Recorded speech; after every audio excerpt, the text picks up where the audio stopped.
Bom dia, alunos do nono ano, sejam bem-vindos! Sim, sejam bem-vindos à nossa disciplina de Geografia. Passando, lembrando, relembrando e cobrando que boa parte dos alunos ainda não entregaram os exercícios referente à apostila e também a atividade que o professor pediu. Mas tenho certeza que boa parte vai se conscientizar e entregar até o término desta semana, tá bom? Galerinha, hoje em nossa aula vamos dar início ao estudo da apostila número 6, tá bom? E hoje, na nossa apostila número 6, vamos falar basicamente da Ásia, este continente que tem uma diversificação cultural, religiosa muito grande, tá? Também uma diversificação no idioma e falar dos aspectos físicos, principalmente da vegetação, clima e também do florestamento da região. Lembrando que boa parte da Ásia tem como base ali 4, vamos falar aí 4,6, 4,8 bilhões de habitantes, tá? Tem uma população em torno de 4,5, 4,6 bi, certo? A Ásia também é a maior dos continentes, tanto em área terrestre como também na população, como o professor falou. Tem uma população em torno de 4,5, 4,8 bilhões de habitantes. Essa transição, essa fragmentação populosa tem acontecido ao longo de centenas, milhares de anos aí, tá bom? Então, há milhares de anos, isso vem acontecendo dentro do continente. Abrange também 1/3 das partes sólidas da nossa superfície terrestre, tá? É responsável por abrigar quase 3/5 de toda a nossa população terrestre e está ali com a parte continental imersa, a maior parte imersa do território da Ásia, que é o continente asiático, tá? Então, como o professor falou aqui, ó, tem 4,3 bi, vamos arredondar aí, porque tem uma defasagem na taxa de mortalidade, fecundidade e natalidade com os dados de 2010, tá bom? Esses dados colocados na apostila já tem uma defasagem de anos, então, segundo o professor puxou, segundo os dados do IBGE, está bem diferente. Lembrando que os dois países mais populosos são a China e a Índia, tá? E basicamente também Bangladesh é um dos mais povoados. Seu território é banhado ao leste pelo Oceano Pacífico e ao norte pelas águas frias do Mar Glacial Ártico. Podemos falar também da vegetação, que lá sim é áreas montanhosas devido àquela grande colisão das placas tectônicas. Existe uma estabilidade geológica ali que facilita a junção, o dobramento das placas tectônicas, causando grandes cordilheiras, principalmente grandes áreas como o Himalaia, onde está localizado o Monte Everest. Tem aproximadamente o Monte Everest uma altura, tá, de 8.848 a 8.850 metros de altura, certo, galerinha? E essa é basicamente a concepção do continente, tá? Teve ali um relevo como professor que abriga todas as formas, principalmente de relevo, principalmente as cadeias de montanhas que predominam o continente, tá? Que se destacam ali como as cordilheiras, principalmente a do Himalaia, ao sul da China, e os montes Urais, conhecidos aí pela área da história. Provavelmente a disciplina de história já falou bastante sobre este conteúdo aqui. Aqui também temos as divisões que acontecem, tá? Principalmente nos aspectos físicos, culturais, na Ásia Ocidental e boa parte também no Oriente Médio ali, que acaba pegando países voltado, boa parte, vamos dizer assim, países que têm um outro tipo de cultura, um outro tipo econômico, uma outra economia também voltado ali, boa parte ao desenvolvimento dos países da CEI, que está lá na Ásia Central. Então, quando falamos na Ásia, falamos nessa grande fragmentação cultural, religiosa e econômica, tá? Então, devido à diversidade dos aspectos culturais causados dentro do continente asiático, ele foi repartido aí em 5 divisões, tá? Principalmente a Ásia Ocidental, conhecida como Oriente Médio, a Ásia Setentrional, que corresponde principalmente por boa parte da Sibéria, a Ásia de Emoções, formada pelas nações do sul do sudeste da Ásia, o Extremo Oriente ou a Ásia Oriental, formadas ali pelas repúblicas, basicamente a famosa República da China, aquela China que provavelmente o professor trabalhou com vocês, a China socialista, né? A China nacionalista, que tem essa divisão voltada para o capitalismo, pelas Coreias Norte e Sul e pelo arquipélago japonês. A Ásia Central, formada pela Mongólia e pelos países asiáticos, que vocês trabalharam ali no ano passado, que é a comunidade dos Estados Independentes, voltado um pouco à Europa, tá bom? Aqui, a Ásia regional, a grande divisão que o professor falou, Ásia Setentrional, a do Oriente Médio, voltado boa parte em sentido à África, aqui está em rosa, tá bom? Que são os países como a Turquia, são países islâmicos com uma religião islâmica, onde existe um grande poder de recursos naturais, como recursos fósseis, tá? Voltado ao petróleo, principalmente petróleo e gás natural. E também temos o Extremo Oriente, bem conhecido aí como grande riqueza também petrolífera, tá? Então o Oriente Médio, que está boa parte dos países muçulmanos, o Extremo Oriente em rosa, que é basicamente a China, a Coreia do Norte, a Coreia do Sul e o Japão, e a Ásia Central, que são onde estão as grandes cordilheiras, tá? Aquela formação de relevo com grande fragmentação religiosa também. Vamos falar um pouquinho do Oriente Médio. Então, o Oriente Médio, formado por 7 milhões de quilômetros quadrados, possui 15 países. Aqui a gente tem a fragmentação desses países. Aqui temos um mapa político mostrando a área territorial do Oriente Médio. Lembrando, tá, que o Oriente Médio divide-se em uma parte continental, tá? Não que ele seja um continente. Ele é considerado, ele é dividido como uma parte continental. O Irã e o Afeganistão, que estão aqui embaixo, e outras penínsulas, né? Principalmente a Turquia, aqui a Turquia, são países que querem entrar na Europa. Eles querem entrar na Zona Franca do Euro, eles querem entrar naqueles países que vocês trabalharam lá, né? Que é a comunidade dos Estados Independentes, mas devido à sua forte cultura religiosa, que pode afetar o meio econômico na Europa devido a grandes conflitos religiosos, e isso ainda não aconteceu. Então aqui temos os 15 países que fazem parte do Oriente Médio, principalmente países aqui que têm uma grande cultura, uma grande religião muçulmana, tá bom? E fazem também junção ali com o Mar Vermelho, o Golfo Pérsico, tá?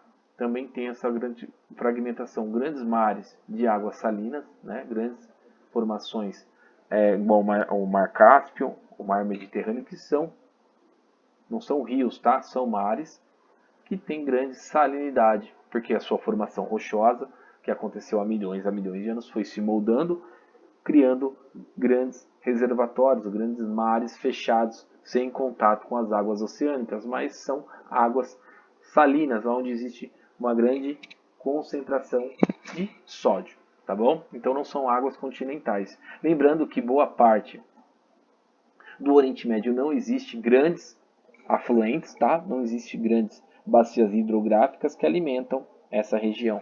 É uma região onde o clima é sim semiárido, onde não existe grandes precipitações ao longo do ano. Que são precipitações? São chuvas, né? Aquela chuva convectiva, orográfica e chuva frontal, não existe lá, tá? Existe chuvas remanescentes à formação daquela transição de alta e baixa pressão que vem dos oceanos, mas em pequena quantidade, certo, galerinha? Quando falamos do quadro natural, podemos falar que na maior parte dos países do Oriente Médio predomina um clima, igual o professor falou, um clima árido e semiárido, fazendo com que as regiões sejam conhecidas como a famosa Ásia Seca. Famoso deserto, tá? De Dhabi, Abu Dhabi. Ou desculpa, galerinha, não consegui ler, te dar um Ctrl mais aqui. O famoso deserto de Abu Dhabi. Já ouviram falar? Provavelmente vai também sediar boa parte dos jogos da Copa do Mundo. Tem lá um projeto de formação do estádio, já com um clima adaptado, né, dentro do estádio, estará sediando também a próxima Copa do Mundo. Certo, galerinha? Também podemos falar que o Oriente Médio tem ali em torno de 65% do território, enquanto os 35% restantes ficam em uma grande divisão entre 11 países. Podemos falar que o país predominante aqui, como a Arábia Saudita, boa parte da Arábia Saudita, o Irã, são predominantes no território. Aqui, países como o Iraque, Irã e Arábia Saudita e a Turquia ocupam 65% de todo o território, deixando somente 35% restante para os outros países entre os 11. Ok? O quadro natural, quando falamos do quadro natural, na maior parte dos países do Oriente Médio, predomina o clima semiárido, como eu já falei. Tá? Então, essa transição do Oriente Médio, da formação do território, acaba sendo utilizado através também do seu quadro natural, que é influenciado através do clima semiárido, aonde boa área é sim desértica, formando a Ásia Seca. O principal de todos os desertos da Ásia é sim o de Abu Dhabi, tá? Dominando basicamente com paisagens cujo relevo é marcado também por planaltos. Lembrando que planaltos são pequenas formações de relevo em altitude. Entre eles se destacam Anatólia, né, que fica lá na Turquia, e do Irã também tem grandes formações de relevo, da Arábia Saudita e da Armênia. Os planaltos são delimitados, por exemplo, conjuntos montanhosos. Como vocês aprenderam, existe aquela grande formação rochosa através do encontro de placas tectônicas há milhares e há milhões de anos atrás, tá bom? Então é uma formação rochosa antiga. E agora vamos falar um pouquinho também deste relevo.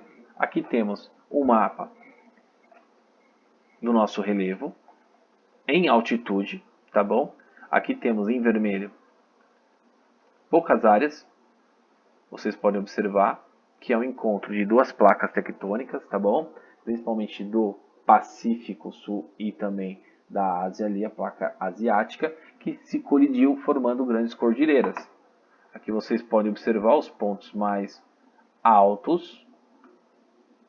Estamos falando do Oriente Médio, tá, galerinha? Não estamos falando do conjunto da Ásia completo. Quando falamos na Ásia, deixamos de falar também do Himalaia, tá? Que está mais adentro da Ásia. Aqui a área de altitude de 4.000 metros de altura e com a menor área de 0 a 200 metros de altura, com a área mais verdinha, que são as áreas litorâneas. Vocês podem observar que é a área litorânea que são banhadas pelo Golfo, pelos vários golfos ali, né? E principalmente pelo Oceano Índico. Lembrando que adentro temos umas áreas também acima de 4.000, tá? Mas não está registrado aqui segundo o IBGE, mas são áreas pequenas.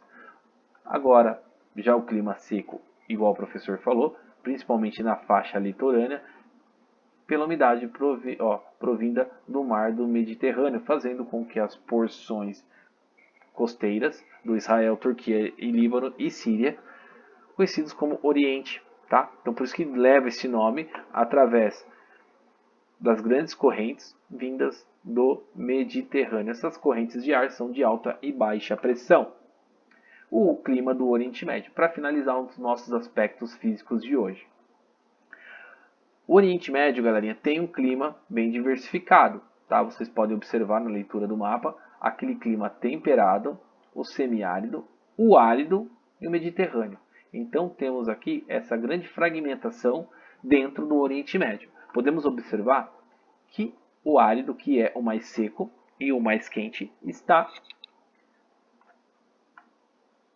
aqui na Arábia Saudita. Vocês podem observar que a maior parte do território da Arábia Saudita, o Iêmen e Omã, tá bom? São áreas onde a incidência do calor, o tempo seco, predominam o ano inteiro. Diferente das áreas litorâneas. Vocês podem observar que próximo à grande umidade, né, que recebe do mar Mediterrâneo e também do Mar Negro, o Mar Cáspio, que são grandes mares ali de água salgada. Óbvio, o mar está voltado a águas oceânicas. E todas as águas oceânicas, sim, existe salinidade, tá bom? Então, vocês podem observar que acontece uma grande umidificação, né, alimentando boa parte da formação de relevo. Então, isso acontece com incidência de calor, evaporação, precipitação e acaba atingindo essas áreas aqui, tá bom? E as brisas mediterrâneas, que são ventos que que chegam até as costas litorâneas também, vocês podem observar em roxo aqui, adentro, tá? Da formação de relevo. Então isso acontece através da alta e baixa pressão que acontece próximo ao continente asiático e também ao Oriente Médio ali. Aqui, ó, no interior do Oriente Médio existe poucas áreas cortadas por rio, como o professor falou, não existe grandes afluentes, tá bom?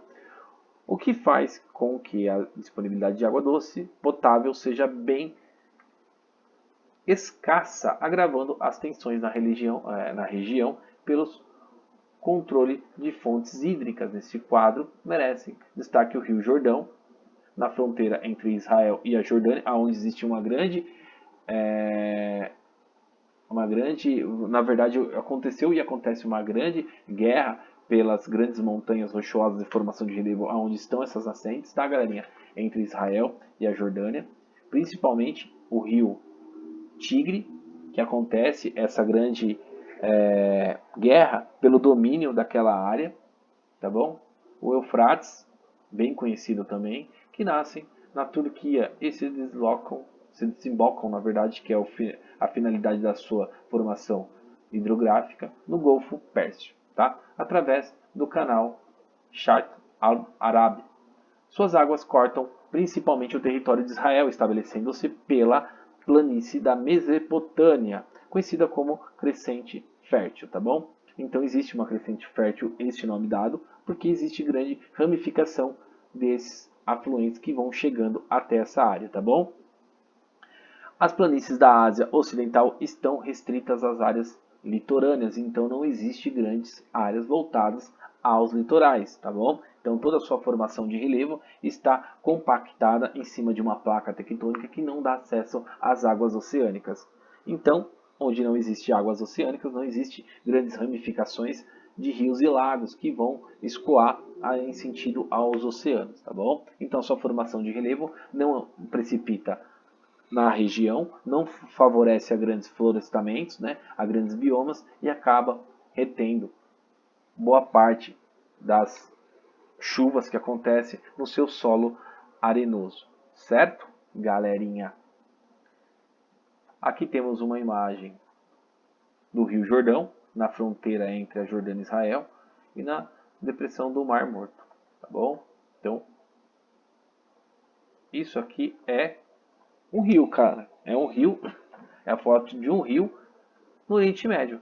Agora você pega a foto de um rio caudaloso, igual na região centro-oeste e no norte do Brasil, você fica espantado. Até o nosso rio, que pega boa parte do Nordeste, onde existe a Caatinga, que é sim um bioma seco e com pouca umidade, existe um rio muito mais caudaloso do que esse Rio Jordão. Então, a guerra sim, tá? Há uma grande briga política em torno desse rio, que favorece também um grande abastecimento de países que estão em torno desses afluentes citados acima, tá bom? Então, galerinha, a aula de hoje é essa. Vou deixar uma atividade, vocês vão estar lendo um pouquinho sobre mais a cultura, mas isso vai ficar um pouquinho na outra aula, um pouquinho desses aspectos físicos voltado à hidrografia da região, à formação de relevo e esses aspectos voltado à Ásia e também ao Oriente Médio. Certo, galerinha?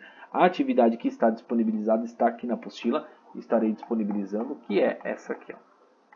Vamos lá, travou.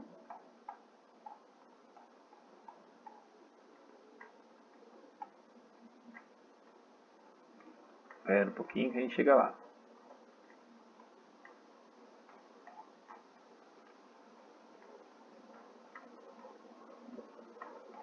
Ah, sumiu a atividade. Espera um pouquinho.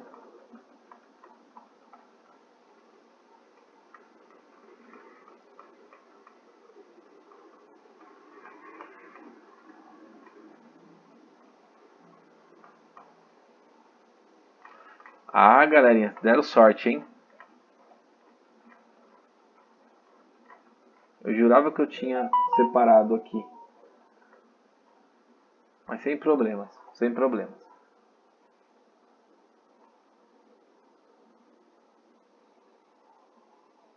Basicamente, galerinha, vou deixar a aula de hoje assim, tá? Somente a videoaula, porque é um assunto bem extenso, não tem muito o que tá falando aqui muito rápido, porque senão a aula fica maçante. São 2 aulas hoje, mas fica uma coisa bem pejorativa, né? Fixando este conteúdo. Depois, boa parte dos alunos aí não vão estar assistindo, não vão estar participando. Mas o legal da aula de hoje foi falar um pouquinho do quadro natural, falar um pouquinho do Oriente Médio, que é sim um braço continental da Ásia. Hoje falamos que a Ásia aí possui aproximadamente 50 países, tá? Lembrando que boa parte do sudeste da Ásia é composto por vários países fragmentados aí, que vamos falar futuramente. Lembrando que a Ásia é sim o maior continente entre todos, possui a maior população entre todos, existe também o maior desenvolvimento econômico, com grandes polos industriais voltados principalmente à China, que hoje é sim a maior produtora de materiais finais, não de matéria-prima, tá? Que ela recebe muita matéria-prima do mundo, mas basicamente ela recebe matéria-prima e desenvolve um produto final, tá? Por exemplo, os produtos que são comprados aqui no Brasil, boa parte dos eletrodomésticos, automóveis, peças mecânicas, né, voltado à área industrial, área têxtil também, fazem parte desse desenvolvimento econômico que acontece lá na Ásia, principalmente Japão, China, Coreia, Hong Kong, outros lugares aí, tá? Principalmente grandes capitais, megalópolis que estão localizados aí em torno da Ásia, tá bom? Então a aula de hoje é essa, um bate-papo, é só uma introdução da apostila. Peço desculpa aí pela colocação do professor, a fala, estou com a boca seca, também estou com um dente eu estou com dor de dente, não estou conseguindo abrir a boca direito, mas a gente vai conversando, vai interagindo aí e espero a consciência de vocês para a entrega dos exercícios que estão pendentes lá no Classroom. Tá bom, galerinha? Por hoje é só, fiquem com Deus e até a nossa próxima aula.